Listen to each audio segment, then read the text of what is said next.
Well, hey guys, welcome back. Yeah, it has been a hot minute. I'm a little anxious about recording, partly because it's been so long and partly because I've got a lot to cover. So, get comfy.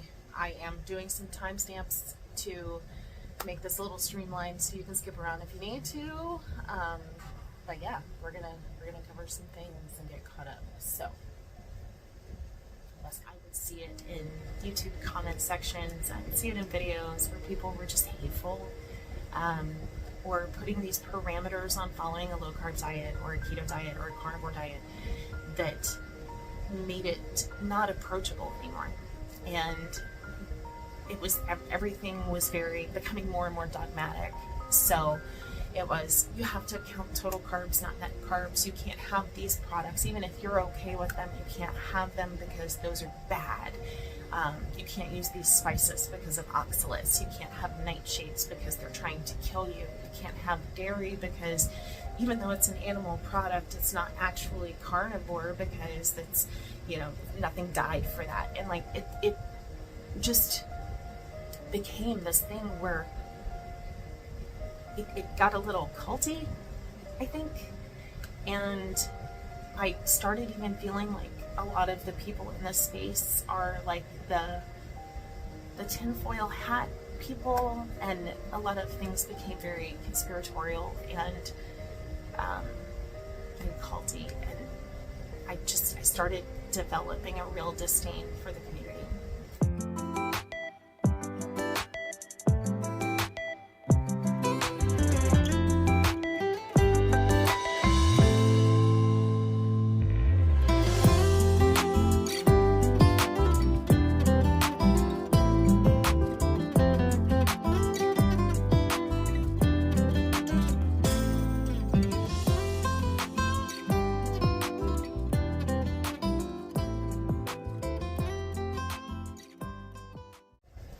All right, gang.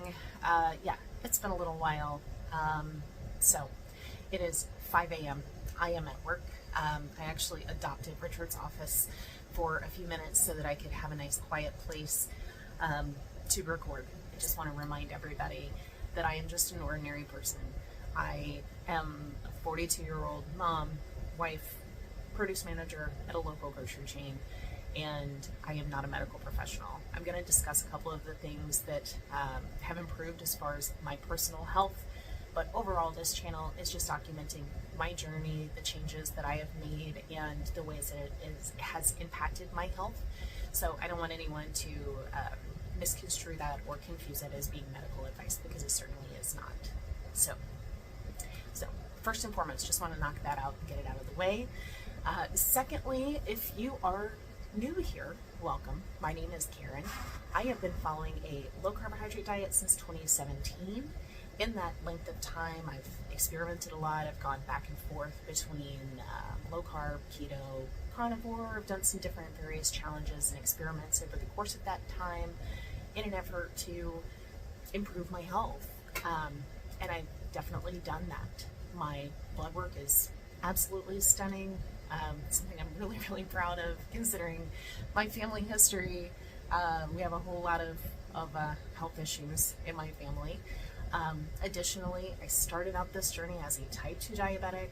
I have completely resolved my type 2 diabetes as far as having completely normal A1Cs, normal blood sugars, and I've done that without any sort of medication. It's only been with diet.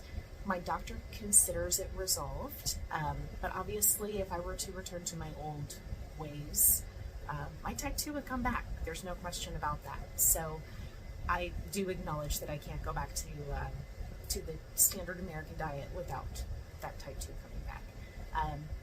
Additionally, I've resolved some other issues: chronic heartburn that I took medication for daily, gout flares, sleep disturbances, lots of snoring, sleep paralysis, used to have chronic joint pain, chronic fatigue, and probably what was one of the biggest issues outside of my blood glucose issues was just the intense brain fog that I used to have.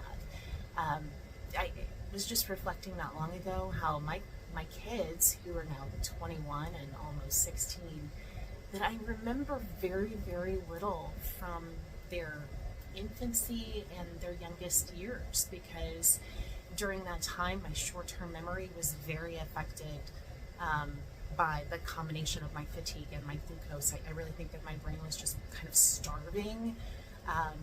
And so other than pictures, I have very little recall of those years. And that is a little depressing, especially as they have gotten older and are leaving childhood. And I really just don't have those memories in the bank to refer to. So so a lot of issues that have since been completely resolved. Also, I think probably one of the most notable things, and I'll throw a before picture or two up here. When I first started my journey, I was led to it by my friend Brian after discussing my glucose with him. But when I first started this journey, I was 219 pounds. I am 5'5" and a half.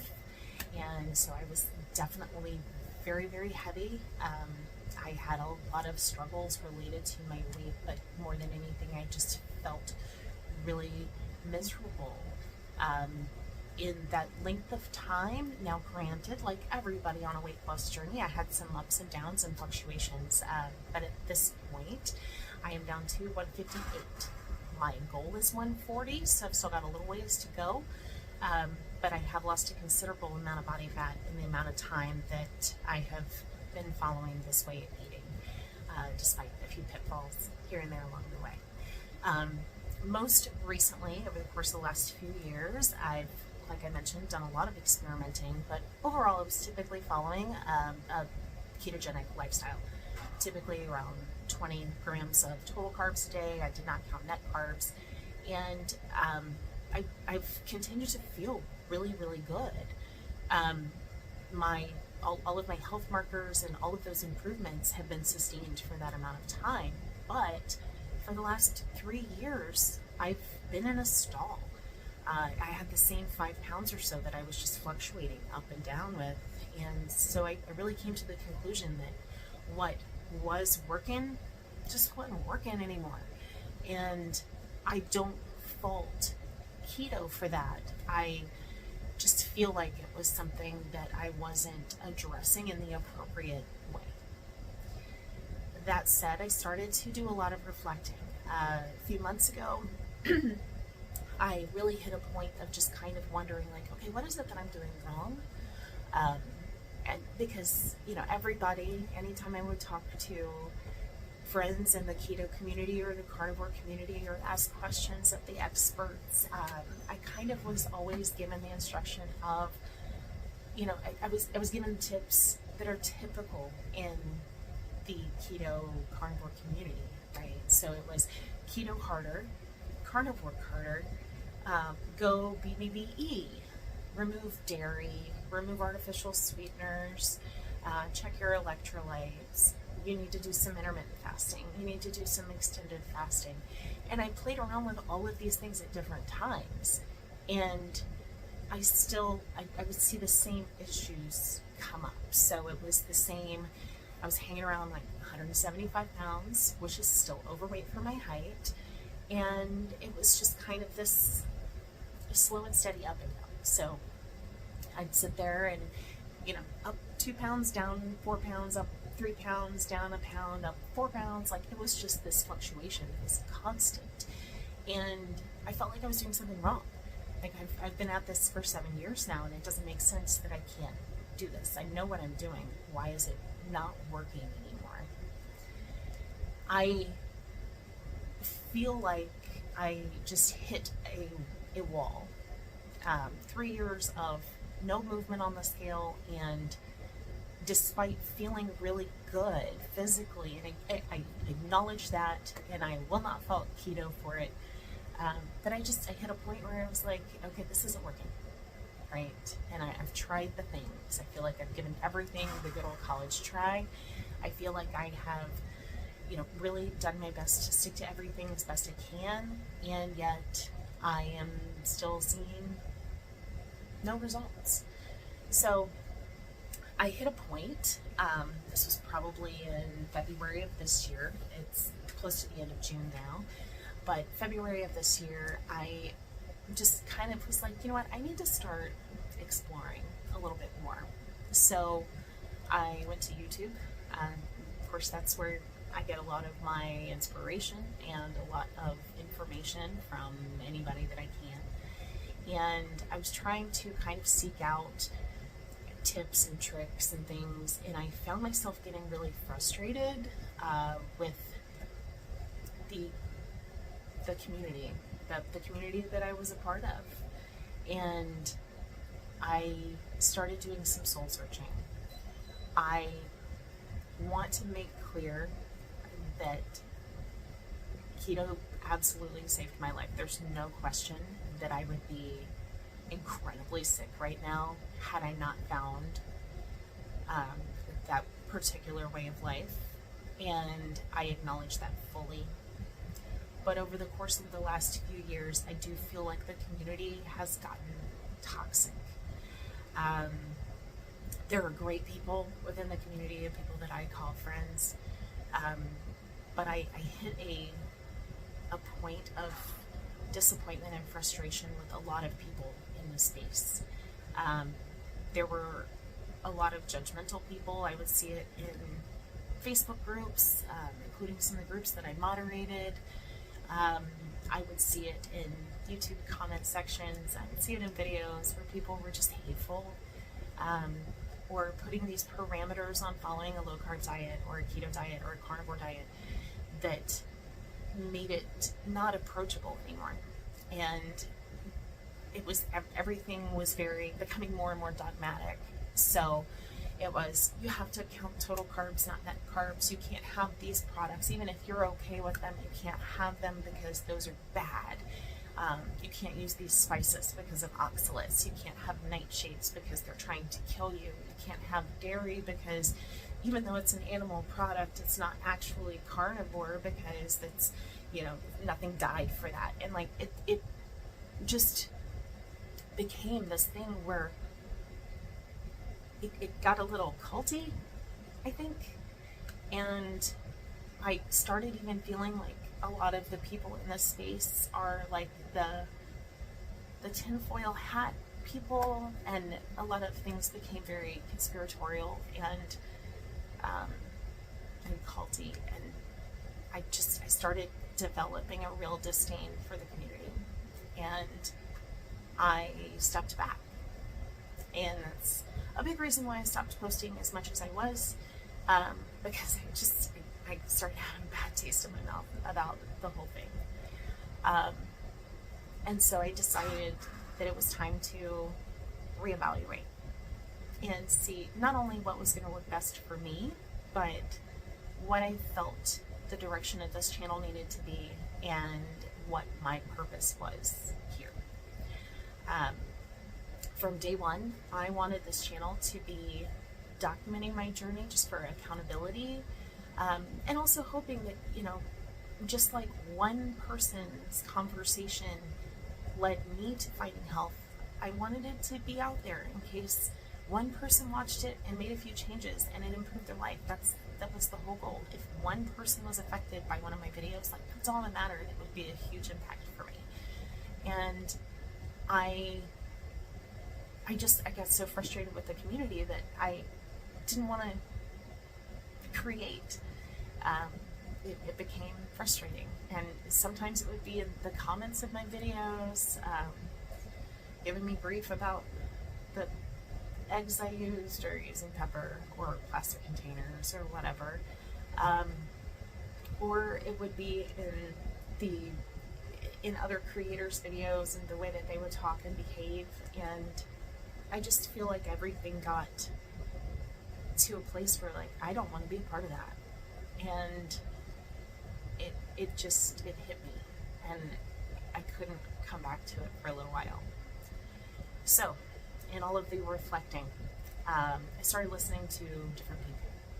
Started listening to other PhDs, other nutritionists that did things outside of the keto and low carb space.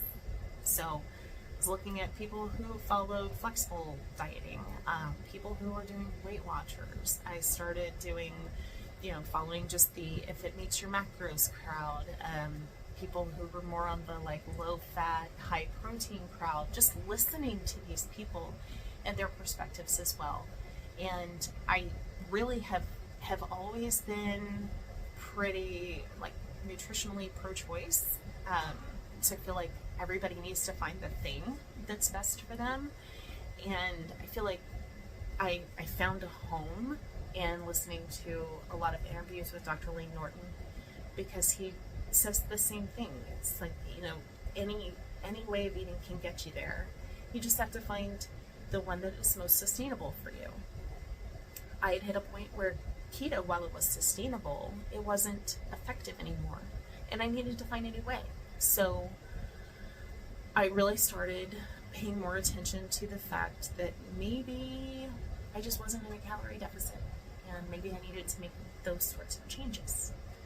So I started listening a little bit more, paying a little more attention to the more like flexible dieting side, watching some low carb creators as opposed to keto and carnivore creators, because there is a little bit more flexibility there and a little bit less dogma and weirdness. There's one particular person that I think ruined the keto space for me, and I've mentioned it in previous videos. Well-known person in this space that in one of their videos mentioned that they thought that mammogram screenings at age 40 were useless, and that you shouldn't go to a doctor about that until you have a lump or pain. And in the last year, I've known 2 people that in their very first mammogram at 40 found cancer. They had no symptoms, and it made me absolutely furious that there is someone who is a professional on YouTube giving people such god-awful, dangerous advice, and that person is worshipped, and it's gross. So I just was like, I'm out, and I need to find something better. So these days, what's been going on? Well, I broke through my stall, that 3-year 175 pound stall, and I'm now down to 158 pounds. I feel fan-freaking-tastic. Basically what I have done is I determined my total daily energy expenditure, my TDEE, and went from there. I'm pretty active. I have a very active job. I typically get between 20 and 30,000 steps a day, and do a lot of lifting. At work. A little German Shepherd puppy did that to me, but hey, got the guns, right? I'm pretty active, and so I can afford to have a little bit more calories, but at the same time, I realize I need to be in a deficit if I want to lose body fat. I also, being middle-aged and knowing what my future is, I really have started focusing on protein. So I prioritize protein, made some swaps, and started including more lean protein, and more, even included like supplementing with whey in order to meet some protein goals. And aside from that, I have been focusing on volume eating, finding ways to feel full, satisfied, satiated, but without going crazy in calories and crazy with carbs. What that has essentially started to look like is traditional low carb. I will never go back to eating junk and Pop-Tarts and cereal and those things. That's not the way I'm going. But I've started including more foods and being less, those foods are bad, right? Less of that, lots of less. So I have started to incorporate more things like lean fish, chicken breasts again, not being scared to mix egg whites in with regular eggs so that I can have more protein and less calories. I've started measuring my butter if I use it rather than just blopping big old blobs in a pan. And I've been really good about tracking my food. I've been just making sure that I'm maintaining that calorie deficit, but not a crazy one. My goal is between 16 and 1,800 calories a day, so I'm still getting lots of food, lots of protein, and healthy carbs. I'm using more greens and cruciferous veggies. I've been incorporating chia seeds and some berries and things like that occasionally. And I'm not scared of eating cucumbers and tomatoes or, oh my gosh, some sweet potato here and there. What? Like, I am eating real food and feeling real good. And ironically, even though I have increased the number of carbs that I'm eating a day, and I'm hitting, typically I'm probably between like 60 to 75 carbs a day, my glucose has improved, even from where it was before. So I've gone from, 0 to 20 carbs a day to having 60 to 75 carbs a day. And my fasting glucose numbers have dropped like 5 or 6 points in the morning. And even with these carbier meals, the highest glucose readings I'm seeing are like 115. So after a meal with carbs, I'm hitting 115, 118 maybe. Like, I used to have some fasting numbers like that here and there if I had a really high protein carnivore day before. So I've really found a little niche that works for me physiologically. So as far as my health goes, it's an improvement for me. I feel really good. I am even more confident. I have lost more body fat. I am just in a place where physically I'm doing really well. But the even bigger thing is up here. I am not scared of food. I really think I'm starting to develop some unhealthy feelings and an unhealthy relationship with food, because it was like there was a whole category of food that was bad and prohibited and no. And then on top of that, like, oh, you can never have bread again, you can never have pasta, you can never have rice, you can never have these things.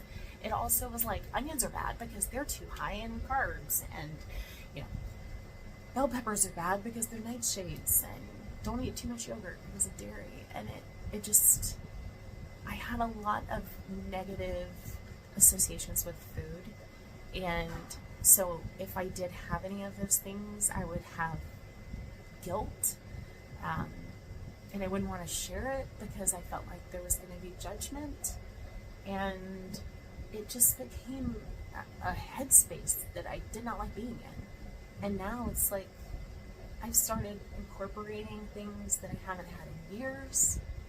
That used to feel like I was cheating if I had to have it, or if I tried it.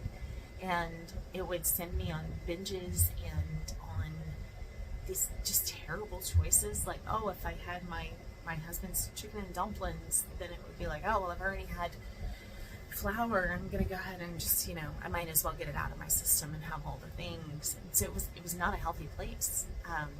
And I would have these binges and then these overwhelming feelings of guilt and then this intense restriction, and it wasn't healthy. And I think a lot of people, probably even more so a lot of women, go through that when they're going through any sort of diet.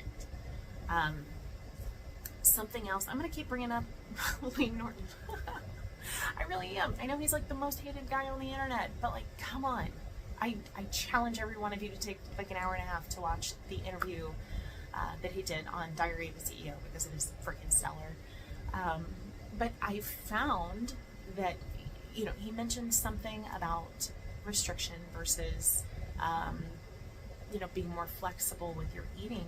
And I realized that if I do allow myself and not look at foods as bad, that I can moderate them. Where before, when they were bad, I had to be an abstainer, because if I had the slightest little bit, I went bananas, right? So now I have been able to break that stall and lose this weight and get down to where now officially my BMI is like right at the cusp of normal. I have done that while also including these times of being like, you know what?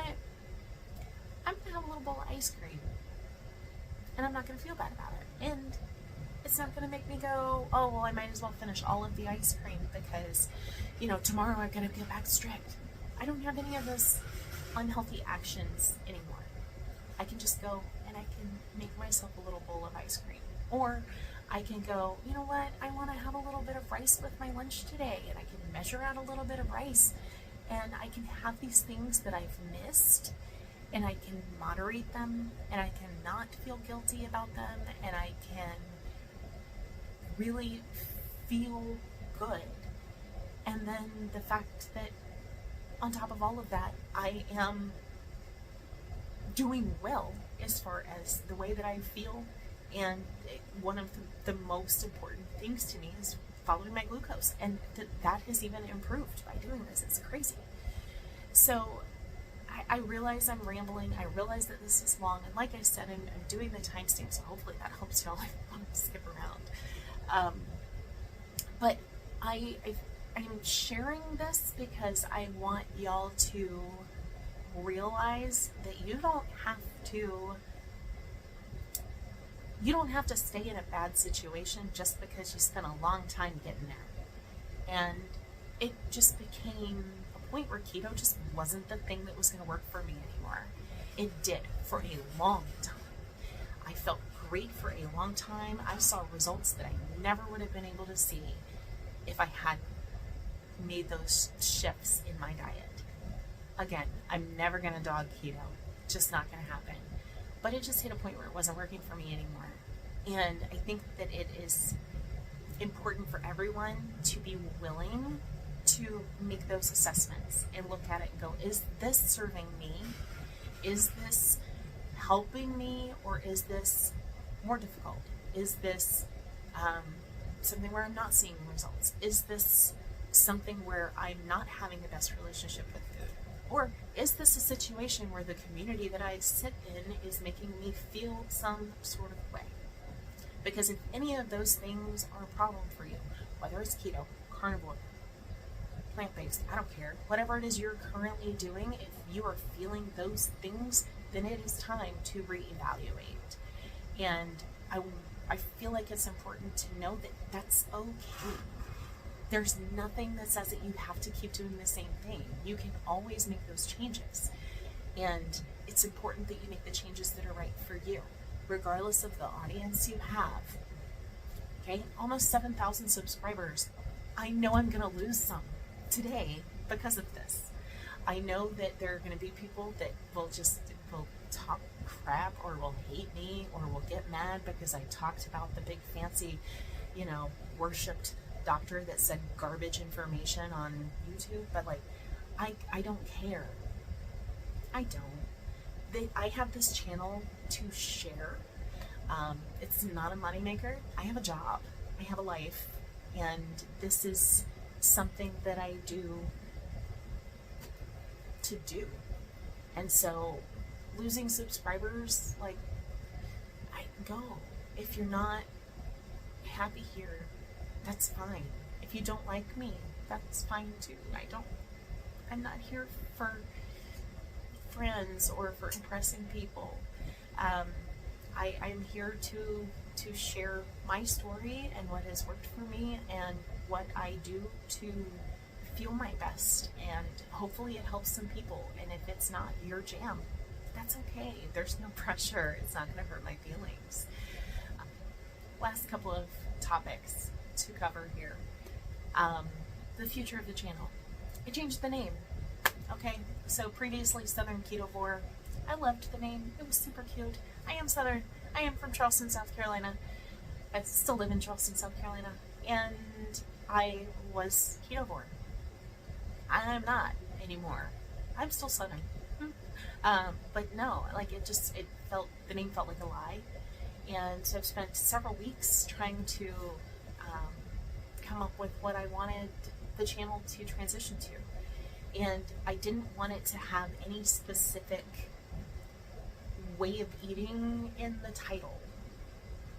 I wanted to make it just about my lifestyle, my health, my journey. And so Recreating Karen was born out of a family walk with my husband and my daughter, and it We were walking around the neighborhood one afternoon, melting because it's miserable here, and and that was something that Richard mentioned about recreating Karen. Like, hey, that works.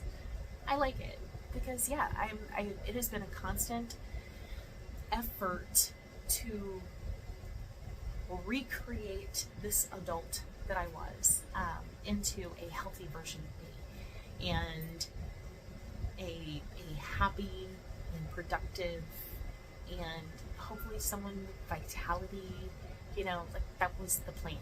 And so the name is changed. Instagram has changed as well to Recreating Karen. I feel like it is important for people to follow whatever works for them and be flexible, and that's what I'm doing. Being flexible and changing things as I need to do what's best for me. And that name allows me that flexibility without being pigeonholed into a certain category that I need to, or a box that I need to fit into, if that makes sense. Coffee. It's black because it's delicious. All right. So, last but not least, just because it probably didn't go completely unnoticed by a handful of you. When I first started this channel, I made a rule for myself that I was not going to accept any friend requests or follow requests on Facebook or Instagram on my personal pages from any subscribers. And I stuck with that for a really long time. And then I started making friends in the community from other channels and other Facebook groups, and became Facebook friends with those people, or Instagram friends with those people. They are wonderful humans, so I don't want anything, I don't want anyone to think that there's any kind of ill will, okay? I have great friends in this space, friends, again, that I've met through channels, through Facebook groups, through events like Keto Palooza last year. I met some amazing humans, like amazing. But I found that I felt like I had to censor myself in those private and personal spaces because of how things might be perceived. And I had a moment that made me realize that was not working for me. The handful of you that I friended on Facebook, you acknowledge probably now that we're not friends on Facebook anymore. Removed a lot of people. I also removed myself as moderator from and member of several keto groups, carnivore groups, and I did that simply because I didn't feel, first of all, as a moderator, I didn't feel like it was appropriate anymore because it wasn't something I necessarily was believing in. And then additionally, as far as the Facebook friend portion of it, I have never been one since my preteens. I have never censored myself, ever. Anything that I believe in, I just stand up for it and I say it, and I never quiet my voice. And whether that is social justice issues or political issues or whatever, I have never quieted my voice. That has caused rifts in my family, with my siblings, with my parents. That has caused ends of friendships. And I have never had regrets about that. And the fact that I was starting to feel like I had to censor myself in my own personal space for the comfort of people in this space, I kind of hit a point where I was like, that's not who I am. And I refuse to do that. So, on this channel, I will never discuss politics or religion. I don't think it's appropriate because in every space, there are people of all backgrounds. I am sure that I have followers who are very conservative. I have followers who are very liberal. I have followers who are very religious, followers who are not religious, and then subcategories of all of those things. And I am sure that I have followers who are wonderful, kind-hearted human beings, and then I am sure that there are some of you who are sucky. That's just, that's how life is. But I think it is tremendously inappropriate to try to make any kind of stand on any of those things, because I don't want to alienate anyone. I don't want anyone to watch this channel and feel uncomfortable and, feel like their livelihood is being attacked, or their political views are being attacked, or their religious views or lack of religious views are being attacked. I don't want that. I think that that is garbage. So you will never see me take any sides here. That is something that is reserved for my personal space. And here, things will always be neutral. And I will love every single one of you without parameters or pressures. So, yeah. But it's an explanation of why I unfriended people. I still love you. I still think that all of y'all are wonderful, wonderful people. I just need that space to be my own. I don't ever want to censor myself here. I do censor my language, only because, listen, like, it's Friday. That is my second favorite F word. I am just saying, I have the mouth of a sailor, and I can't do that on YouTube. That's the only thing I censor is I have to talk to you guys the same way I will at work, as far as words that are appropriate. But otherwise, as far as my views, my perspectives and things, I just don't want to feel like I have to censor myself anymore, because it's not who I am. So, again, like I mentioned before, I'm sure I'll lose subscribers. That's alright. I might gain a few too. I just want y'all to know that what you see is what you get. I intend to edit this very little, other than maybe any dumb rambly points that I threw in there for no reason. But I want this to be authentic. I want it to be natural. I want you guys to know who it is you're working with. And yeah. And I want everything about fighting health to be approachable. And I think the first step in that is to make myself approachable.